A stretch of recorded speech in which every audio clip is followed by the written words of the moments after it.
There's a moment that happens quietly for some people. Not dramatic, not announced. One day, they simply stop posting. The photos slow down. The stories disappear. The comments become rare.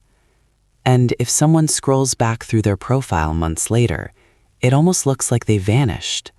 No explanation, no goodbye, just silence. Most people assume something simple.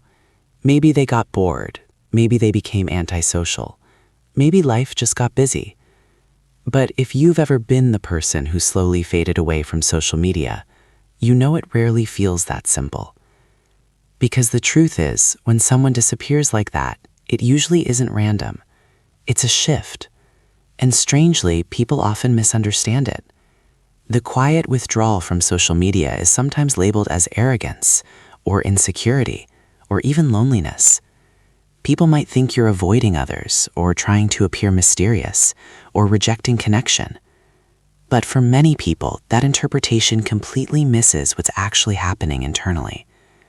Because this behavior isn't usually about escaping people. It's about protecting something more subtle. Your attention, your nervous system, your sense of self. And once you understand the psychology behind it, the pattern starts to make a lot more sense. What's interesting is that psychologists have been studying something closely related for years: how constant social evaluation affects the brain. When you post online, your brain enters a loop of anticipation. Will people like it? Will they comment? Did anyone notice? Neuroscience research has shown that social feedback, especially unpredictable feedback, activates the same dopamine circuits involved in reward and habit formation. It's similar to what happens when someone checks a slot machine. Most of the time nothing happens, but occasionally there's a reward. A like, a message, a burst of attention. And that unpredictability is exactly what keeps the brain hooked. For some people, this loop feels energizing. But for others, something different starts happening. The constant micro-evaluation begins to feel draining. Every post becomes a tiny performance. Every moment of life quietly asks, should this be shared? Will this look good online? And over time, some people begin noticing something uncomfortable. Their real life starts to feel like it's being filtered through an invisible audience. The brain never fully relaxes. So the nervous system does something surprisingly intelligent. It reduces exposure. Instead of fighting the system, it quietly steps away from it. Not because the person hates social media, but because their brain is trying to regulate stimulation. There's also another psychological layer that often develops beneath this shift, something that has less to do with technology and more to do with identity. When people are younger, especially in adolescence or early adulthood, social platforms often become a place where identity is explored. You try different versions of yourself, different aesthetics, different opinions, different ways of presenting your life. But as people mature psychologically, something subtle begins to change. They start feeling less comfortable performing their life, not because they have something to hide, but because their internal world becomes more complex than what can be captured in a caption or photo. Psychologists sometimes refer to this transition as moving from an externalized identity to an internalized identity. At first, identity is built through feedback, through reactions, approval, recognition. But eventually, for some people, identity becomes quieter and more self-directed. It becomes something experienced, not displayed. And when that shift happens, social media can start to feel strangely mismatched with how the person now experiences themselves. The platform hasn't changed, but their relationship with visibility has. For many people who disappear from social media, this shift is also connected to earlier life experiences. Sometimes it comes from growing up in environments where being watched, evaluated, or judged was common.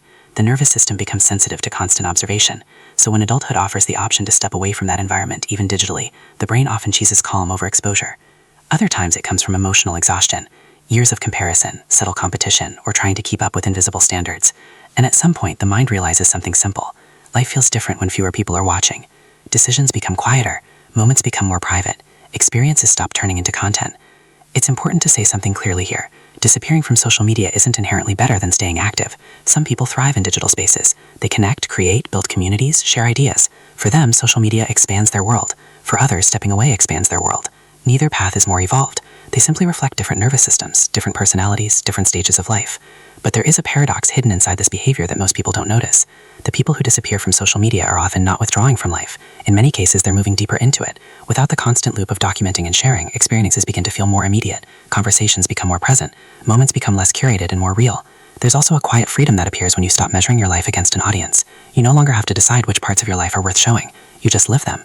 But there's a trade-off too, because when someone steps out of the digital spotlight, they often become less visible in other people's lives. Friends might assume they're distant. Acquaintances might forget to reach out. In a world where presence is often measured by posts, silence can easily be misinterpreted.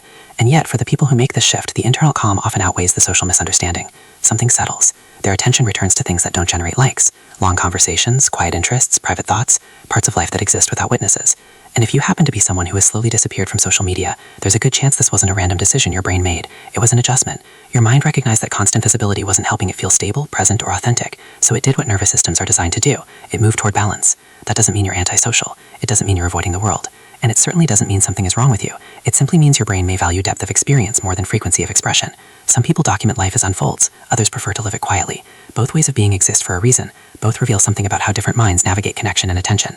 And if any part of this felt strangely familiar, there's a good chance there are other patterns in your behavior that make more psychological sense than you've been told.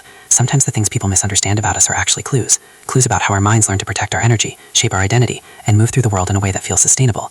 And once you start seeing those patterns clearly, a lot of things about yourself begin to feel less confusing.